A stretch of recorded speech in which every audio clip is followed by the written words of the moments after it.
Hello Dragon Ball Super family. I'm Legends of Team Foe X PPG, and I'm bringing you my King Cole deck list with which I took first place at the PPG Houston Day 2 Post-Banlist event. Once again, a huge shout out to Lotus Gaming Shop for putting on such a great event. They certainly were ambitious to run two events across one weekend, but they spectacularly pulled it off. Let's dive right into my take on King Cold. King Cold is a mid-range deck that can excel at the late game through its effective use of hand control and double strike pressure, or it can close out a game early with the quick finishing power of its triple strike unison. I decided to play King Cold for the event because I assume most people will be on Blue Baby at the start of this format, and King Cold is a deck that can definitely take down Blue Baby with ease, should you prepare for it. So, for those who don't know yet, King Cold has this permanent when activating a field skill of a green extra card with an original energy cost of 2 from your hand, you can you can reduce the cost of that card by 1, effectively paying 1 for all of your field spells that you play from your hand. And then when you play this card, you get to play this really cool King Cold's Dynasty that we'll get into right in a little bit. Has this nifty once per turn when you activate a green extra card with field of 2 or less. So in short term speak, when you activate your first field every turn, you can take up to 1 life, then draw a card. And then has this awaken at 4 or less life. It's an untapped 2 leader, which is really cool.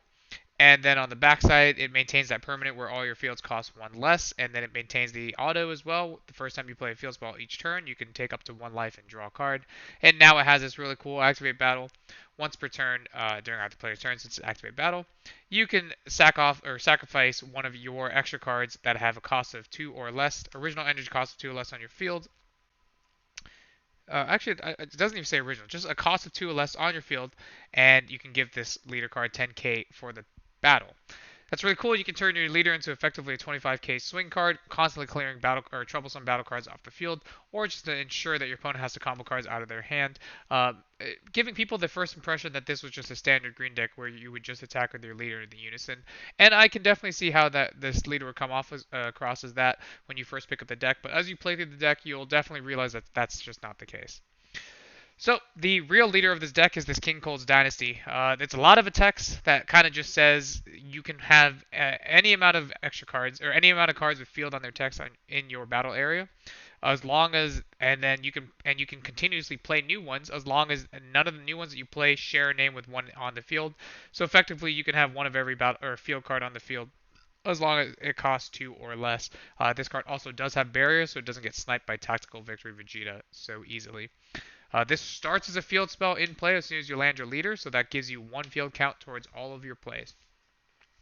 So to start off with we play 4 copies of New Ruler. This is absolutely the first field spell you want to play every game. The more times you get to resolve this card, the better your deck is. One of the biggest allures of King Cold is this card. The consistency of this deck is insane. You can find your combo pieces beautifully. And this card is the majority of the reason why is this card. When this card is played in your battle area, I guess in a battle area, my bad, you can add up to 1 life to your hand, and then look at the top 3 cards of your deck. Add up to the top 3 cards of your deck if that matters to you sometimes, and you should take a look at them one at a time. And then add any mono green card amongst them to your hand. So that can be any battle card or any negate to prepare for your future turns or to put combo pieces together to close out a game. It can even grab super combos, which a lot of times you do.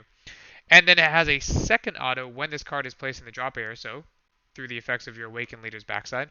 You can draw a card and then discard a card, which is really awesome because your deck is going to be filled with dead extra cards that you're going to have to play through. So it gives you a way to discard all these dead extra cards. So you want to start every game with this card. It lets you take up to 2 life between your leader's auto and this card effect, meaning you can almost always guarantee your Awaken on turn 2.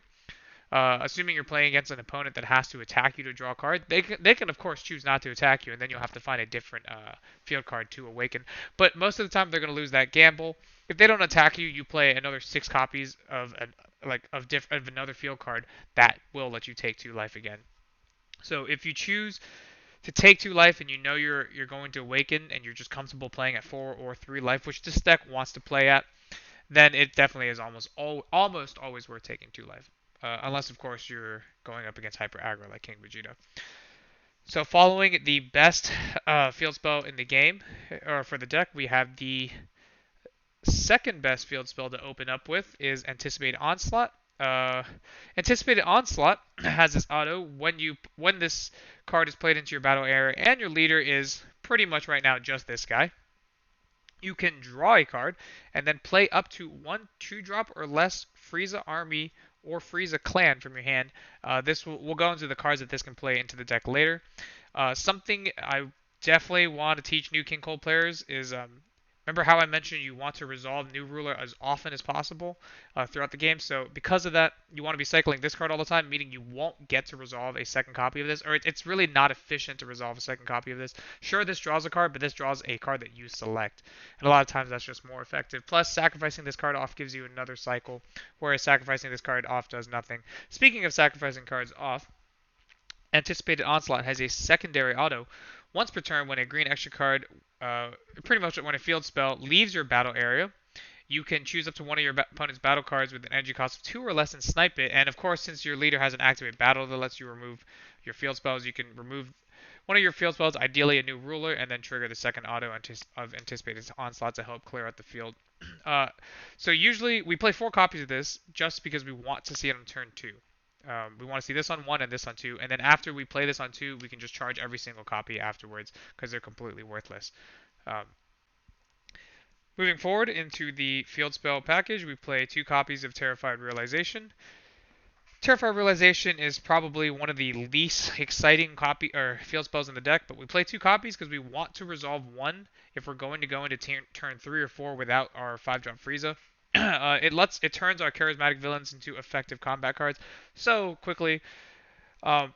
Your opponent has this auto. When this card is placed in a battle area, you can add up to 1 life to your hand and draw a card. So it does exactly what your leader does. It's the other card that can take 2 life from your deck. If you have to open an extra card and it's not these in your opening hand, but you do see one of these, I would just keep this so that you can see the quick draw 4 off of paying 1 energy for this on your T1, and then maybe you can find one of these for your turn 2. And then it has this really nifty permanent. During your turn, all of your Frieza Clan battle cards gain 5k power. So that's really cool because your Frieza Charismatic villains gain 5k and become beaters. Your Paragus, the sacrifices, become 10ks. They become effective beaters as well. So that's a really cool effect. Once you play one onto the field, you can just charge the second one or throw it away. Ideally, you want to charge the second one. And then we have to round out our field spells, we have 2 copies of Unstoppable Invasion. Unstoppable Invasion, if your leader is pretty much this leader for now, when this card is placed in your battle area, you can choose up to one of your leader cards. It gains 10k power for the turn and double strike for the turn. So that's really cool. Just for the cost of 1, you can give your leader 10k and double strike, and because it's a field spell, your leader will trigger and draws a card. You can also choose to take up to 1 life when you play this card, so it's your final option to take 2 life between your leader and your field spell when you have to awaken. Of course, unfortunately, if you play it on the front side just to take the 2 life and then you awaken, you do lose the double strike as per the rules of Dragon Ball. Something to note. And then it has a secondary effect, which actually comes up quite often. When this card is placed into your drop area from the battle area, you can choose up to one of your opponent's Unison cards and remove a marker from it. This card allows you to one-shot the Boo Unison in 1 turn with a leader swing. So like you can play this, give it to your leader. You can play this from your hand like through your Unison. Give the leader double strike, swing at the Unison, the Boo Unison with your leader.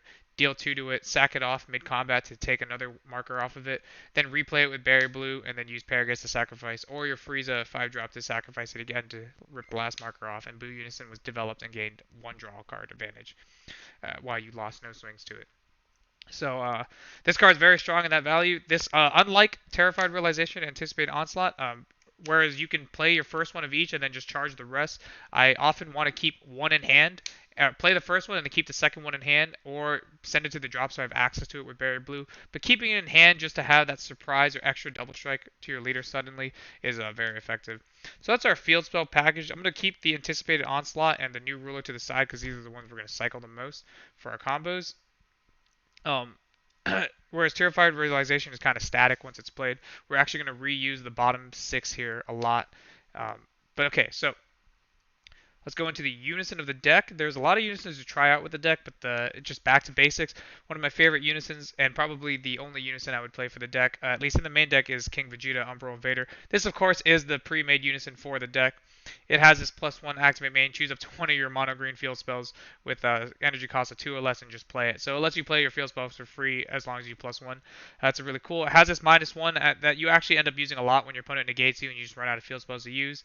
It's your opponent chooses one of their own battle cards and KOs it. It's kind of poo because they choose it, but if they only have one battle card left, like it's really cool because you can -1 and just remove it for one marker off your unison. Standard green effect really. And then what really makes this unison shine is that it's turn 3 activate battle. This card gains triple strike and then 5k for every single field spell you have on your field. So that's a max of 5 that we play, including your original field spell.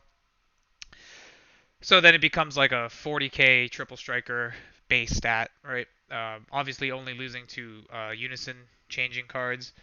Um, and then you just combo your whole hand into this, and this allows you to close out games really early. So generally, if you had a perfect line of play, you would turn 1 New Ruler, turn 2 King Vegeta Umbral Vader to +1 cast Anticipated Onslaught, and awaken that same turn so that you could send off New Ruler with your leader's effect and replay it with Berry Blue later down the line. That'd be an ideal turn 2, and then your grip is like 14, 15 cards going into your opponent's turn 2. It's really hard for them to check the unison if you're playing the right cards, so your unison almost always survives to your turn 3 with 3 markers on it. And if you were smart enough to grip a second copy of the unison, you can tuck it under to make it a 4 counter and immediately threaten a triple strike, which is incredibly hefty in this game.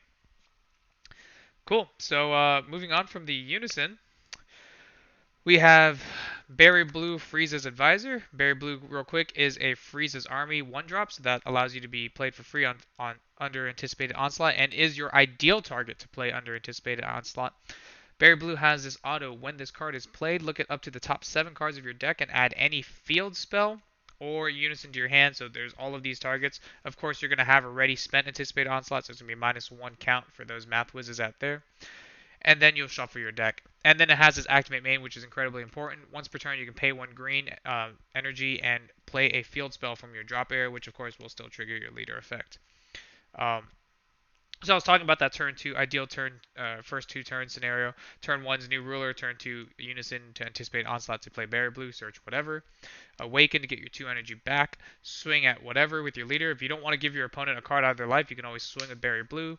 Use your leader's Activate Battle to send off the New Ruler just to cycle a card, and then tap one of your 2 new green energy from Awakening to replay the New Ruler from the drop, gain your leader effect on the backside, gain the New Ruler effect to look at 3 more cards, and then you have 1 energy going to your opponent's turn. Usually you don't do much with 1 energy on your opponent's turn, so you can use that creatively for a second Berry Blue to develop another field spell so you get ahead of the curve. Usually that would be Terrify Realization. Or you can develop one of these Paragus that sacrifices. We play Paragus to sacrifice simply because he's the second best choice of all the Frieza army cards that are 2-drop or less to play with Anticipated Onslaught. I only play 6 targets for Anticipated Onslaught because, like I said, I only want to use this card on turn 2 and then never again. I'm never going to send it off unless I absolutely have to. Otherwise, I always want to send these cards off. And even worse, like I would send Terrify Realization off before I sent off Anticipated Onslaught most of the time, just because you can get the dual effect. You can get the second Activate auto off of Onslaught and then replay this for the draw one. Paragus quickly is an Activate Main. Once per turn, you can sacrifice one of your field spells to draw a card. So effectively turns your New Ruler secondary auto into draw 2, discard 1. You can sacrifice New Ruler with Paragus, draw 2, 1 from Paragus, 1 from New Ruler, and then discard 1. Then you can tap a green to Berry Blue to bring back up the New Ruler, and you can see how this generates egregious amounts of advantage. In just pure card count. And of course, like you can see already that there's 12 cards that do nothing if you see them off of these effects, so you definitely want to be sending these off through New Ruler's discard effect. You can get rid of them that way. I did mention how these are the only targets I play for Anticipated Onslaught. A lot of King Cole decks are playing that 4-drop Frieza. If you want to have a discussion on why I think that card is terrible, feel free to comment on the YouTube video that this is going to be under, or just hit me in the DMs and we can just discuss why that card doesn't belong in your King Cole deck. But moving forward from there, we play 4 copies of one of the reasons to play this deck. We play 4 copies of Royal Supremacy. Royal Supremacy has this counter attack effect, negate the attack, and then choose battle cards, any battle cards that your opponent, any number of battle cards on your opponent's side of the battle area, whose total energy cost total up to 3, and then KO them. So this kills every single token on your opponent's battlefield. Kills a bunch of 1-drops or like anything up to 3-drop. You can be creative with that. And what makes this card so great though is that it has this permanent for every field spell in your battle area. I'm sorry. If you have a total, no, I'm sorry. If you have 3 or more field spells in your battle area, then this card can be played without paying its energy cost, which is amazing because you already start with one, and then you'll develop these two, and eventually these. So by turn two, you'll have three on your battle area, and now you can start playing Royal Supremacy for free. Meaning you can kind of just freely tap out in this deck for all of your plays, and then just rely on Supremacy to block your attacks. But of course, 4 negates is not enough to stop the game to really freeze out your opponent's turn, so we play another 3 copies of Homicidal Clones. Um, Coming from Invoker, I'm very comfortable playing at 1 life and knowing what your opponent can do. Unless your opponent can burn you for that 1 life, playing at 1 is the same as playing at 4, except with more cards in hand. So Homicidal Clone is just, in my mind, another copy of Royal Supremacy, but except it negates 2 attacks, obviously because it creates a blocker. Once you're at 4 life, in my opinion, in this deck, you should never take a damage from your opponent. And if you did, you've messed up, right? Like your leader combos to 25k for free for 1 attack every turn because you can just send off New Ruler.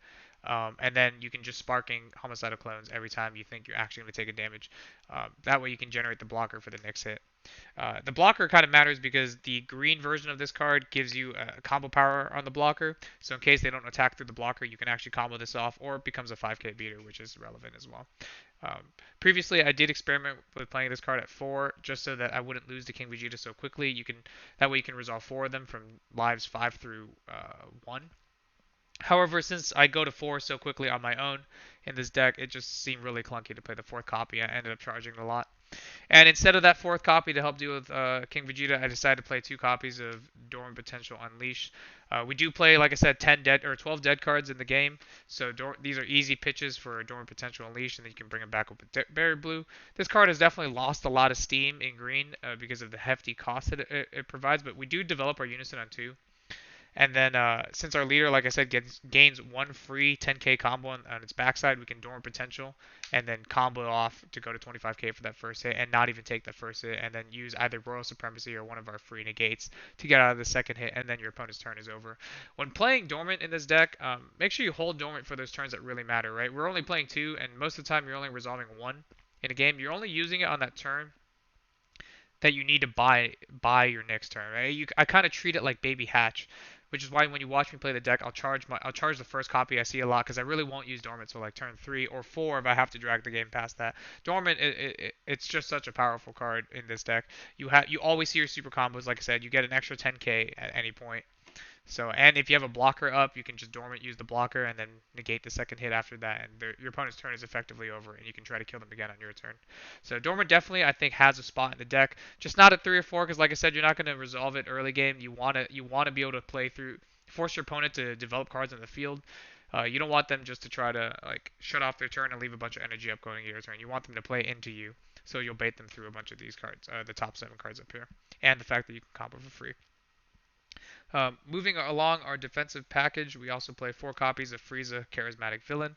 This is a no-brainer for a green deck that has a 2-drop Unison. It's a counterplay, play this card, and then auto choose up to one of your opponent's battle cards with energy cost of 7 or less, and KO it. This kills most things in the game, especially black cards that don't have barrier, so like this kills Gogeta, Thwarting the Darkness, Demigra, Power Unleashed. Those are the really big important ones to kill in black. You use your creativity when using this card. Of course, it can't kill these blockers that are generated by these negates, so definitely don't blow it for that. But because we do play 4 of them and we can use New Ruler to find them so often, don't be so stingent on them as well. Like you'll find your middle ground on when and when not to use these. It's really for what you plan to do on your following turn, right? Like Frieza's not there just to remove. It's to remove in a precise scenario so you set up your next turn. And then for our super combo package, we chose to just play straight up 4 copies of Defending Father Paragus. This is, many people have said this before, it's the best super combo of the game. It lets you draw 2 first and then choose what you want to warp, which is significant in this deck because we do play these 12 and arguably 16 dead cards in our deck that we can't do anything with. And then there's even these like non-comboable cards that we see. The deck's about 22 extra cards, right? So none of those can be combos. So Paragus lets you filter through those. Because you play New Ruler so often, you can almost always have 4 Paraguses every single game. It's like one of the few decks. I think King Vegeta is the only other one I can think of where you almost guarantee will resolve 4 super combos in a game. So that's a really good feeling about this deck for sure. It also has this neat interaction where it is a Frieza's army of 2 or less, so it can be played with Anticipated Onslaught and does gain 5k from Terrified Realization. So there's that, I guess. Oh, it doesn't gain 5k. I lied. You can play it off Anticipated Onslaught if you really wanted to. I don't know why you would. But speaking of Terrify Realization, Frieza Charismatic Villain does gain the 5k from it, so that is really cool to use. Yeah, that becomes a 15 game beater under Terrify Realization. So do with that information as you will. That checks your opponent's leaders, front or backside, allows them, force them to discard a card. So that's really cool. And then I count the next two cards I'm going to show you as extra copies of super combos in my deck. We do play, like I said, 22 extra cards or something like that. Maybe it's like actually 17 because I'm counting unisons. But because we play so many non-combo cards, Android 18 Steadfast Technique allows you to turn those extra cards into 6k combo, allowing you to turn two of these into effective, almost better than a super combo. Especially when you're going in for game with your triple strike here, you can create these really awkward numbers. I mean, two of these together cost your opponent 3 cards to combo out of. So like that's super worth when you're forcing a game-winning push with this card. A lot of times I am siding this card out versus the decks that can't combo very high. You'll find yourself out comboing most decks, like I said, because you do see all 4 super combos almost every single game, especially if you get really comfortable playing at 1 life. So these cards do come out a lot, unless you're playing against something like King Vegeta where you need the extra combo power early game. Frieza comes back villain. We did talk about the fact that it swings for 15k. After it's done swinging for 15k, here's our answer to Baby in the main deck. We play 2 copies of Fusamasu Deity's Wrath. Fusamasu has this activate main. You can pay 1 energy, sacrifice battle cards, and as long as you have 3 more energy, sacrifice battle cards on your side of the field. Green battle cards, I'm sorry, that have a total energy cost of 5 or more, I believe. Nope, total energy cost of 5. That's what I get for not reading my cards. And have to have a power of 5k at least. So you can't sacrifice Berry Blues. That's actually a big deal. And and then you play this card from your hand. It has indestructible, so it's damn near impossible to remove, short of King Vegeta reducing his power to 0 or Invoker reducing his power to 0, or somebody reducing its or negating its skills and removing. And then and the real reason we really play it is because it contains this auto. Every time this card attacks, your opponent discards a card from their hand. So versus mono blue decks, they just can't take this. They can't deal with this effect at all. Eventually, like the mono blue decks try to parry you 1-for-1 until you run out of cards and they beat you. But Zamasu quickly clears that out. Zamasu is also a great answer to the Majin Buu Unison, the 4-drop that's running around, because you just use the Zamasu to attack your Unison. It rips a marker off the Unison, and they discard a card. And even if they chose to negate your attack, like now they lost 2 cards. Zamasu just does so much work in those matchups. Speaking of this card, if you are like me and you believe that Baby is going to be the main deck post format, uh, I definitely would suggest tweaking your main deck in some way to have a way to beat Baby game 1, because you're likely only going to get 1.5 games in versus Baby. So Fuse Zamasu is something that I'm mulligan for versus Baby after I have my field spells, right? And then in the games where you desperately want this to win out the game, you can just resolve Frieza against a Unison. Like they play their Unison and then you just slam down Frieza. It doesn't do anything to Unison, but it sets you up a 5-drop to use Fuse Zamasu to sacrifice into Fuse Zamasu for. So that's pretty cool. And then we'll go into game enders. So our first 2 game enders are Golden Frieza, Pinnacle of the Clan. This card's an absolute behemoth of a card, and I constantly think I should be playing 3 copies of this card because there's no other card in the game that I would rather resolve on turn 3 but this card. The only reason I don't play more than 2 copies is because you'll never be able to play the third copy. Like you'll never be able to play all 3 copies at once. And the deck is super consistent already with New Ruler. Like I said, you can choose what hand you get effectively. This card has Deflect Double Strike.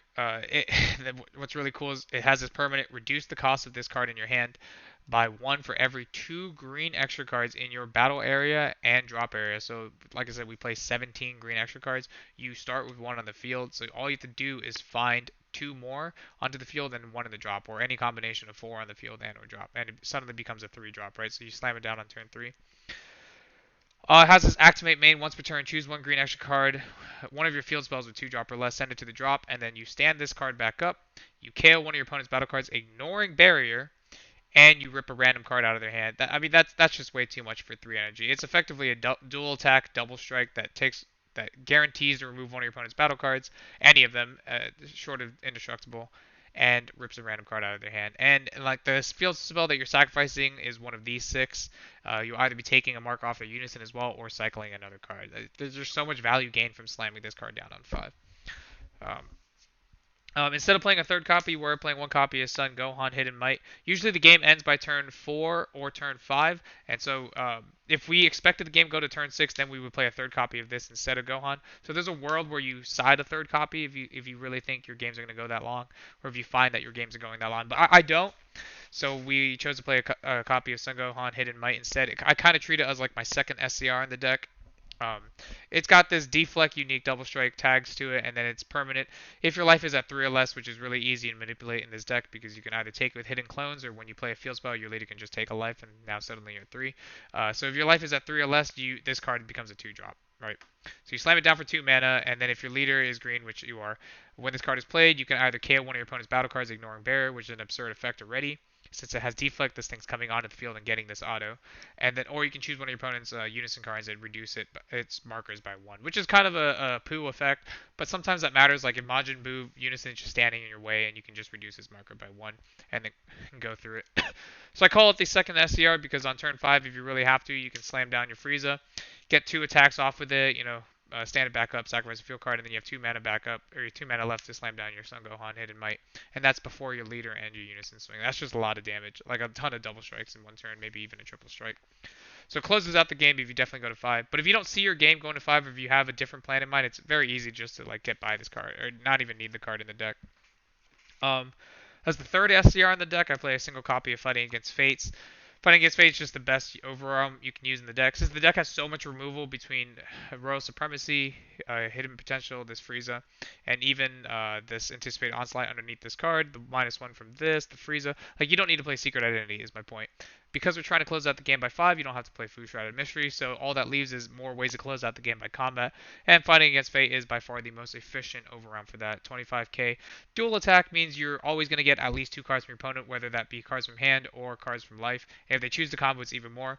And of course, what truly makes it an SCR is pairing it with Hidden Power, E Supreme Kai. For 1 energy, this becomes a 3 damage combo. So on 4 energy, you can close out the game with a Frieza, a Faf, and a Hidden Power Supreme Kai. That alone is like 7 damage before any of the damage you might have done with your Unison or Leader, once again, notwithstanding. So that's a lot of combo power. Plus, a lot of people will not think about the East Kai when you're attacking a leader, because they'll think King Kai or King Cold naturally has a double strike card. So if you choose not to play the double strike card, or if it's already on your field, they won't think about the double strike. You can go with your leader, get the free 10k off your field, and then slam this double strike Kai on it. So super cool. And then of course our actual secret rare, Majin Buu incarnation of demonic evil. This is our counter. Quick note: if you choose to play this SCR, it only works if you're swinging with a non-leader attack. So you definitely want to force their big negate out with either your Unison swings or your Frieza swings or your Faf swings. So on turn 4, one of the most popular ways to win with this deck is to have a 4 counter Unison or a 3 counter Unison and tuck it to go to 4.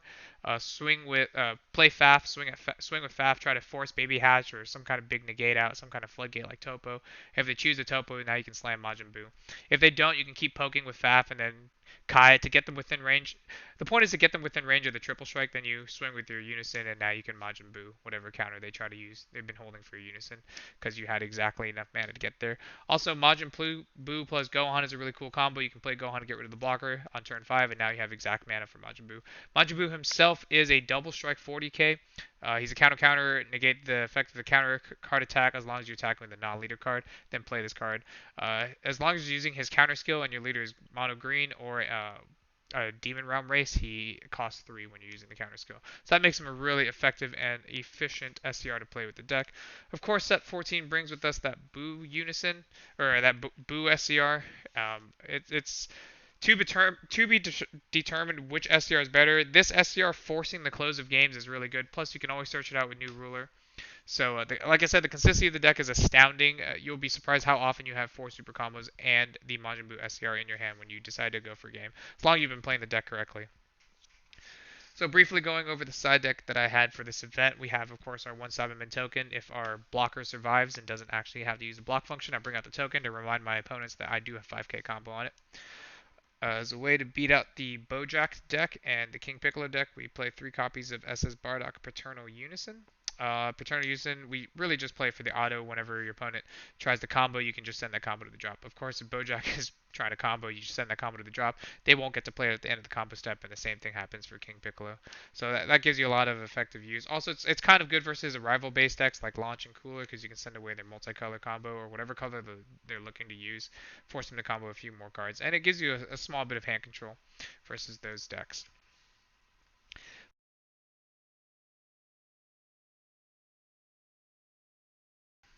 We also play two copies of Big Amor. This is more of a respect card for Dark Broly, just to buy us a turn, especially if we just go into turn 3. A lot of times you can't just slam Frieza because she's just gonna get or he's just gonna get warped by the Berserker Broly, so you can just tap 2 for Big Amor and then tap 1 for your Berry Blue effect or something, just to generate some advantage, and then go into turn 4 and kill Broly because they just won't have enough defense afterwards. Play another copy of Dormant Potential Unleashed for the super fast decks like King Vegeta or VJX. Anything that really plays like 2 drops or less that you can abuse with the first effect.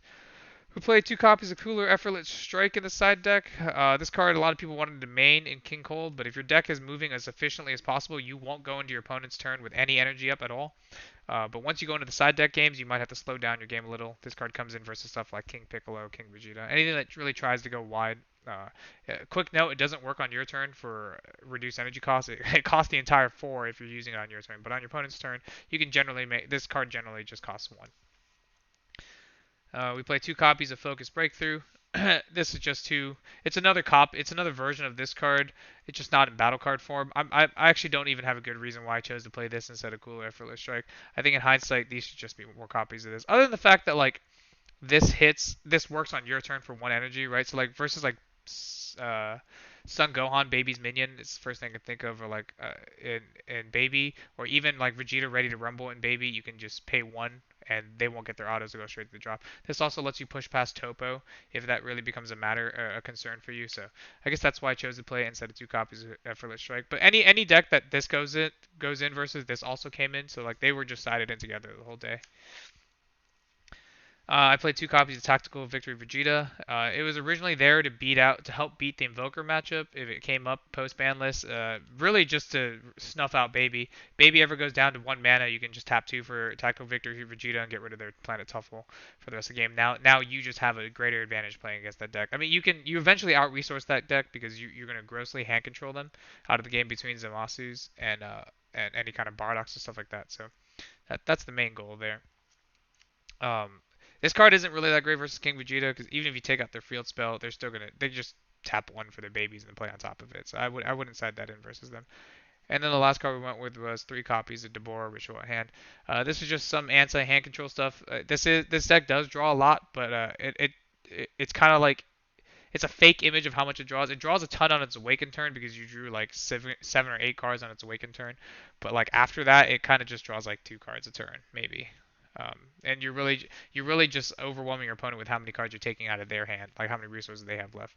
So Deborah really helps you deal with that hand control aspect of the game. Say you play against the Mirror or OG Broly, Deborah is definitely what you want.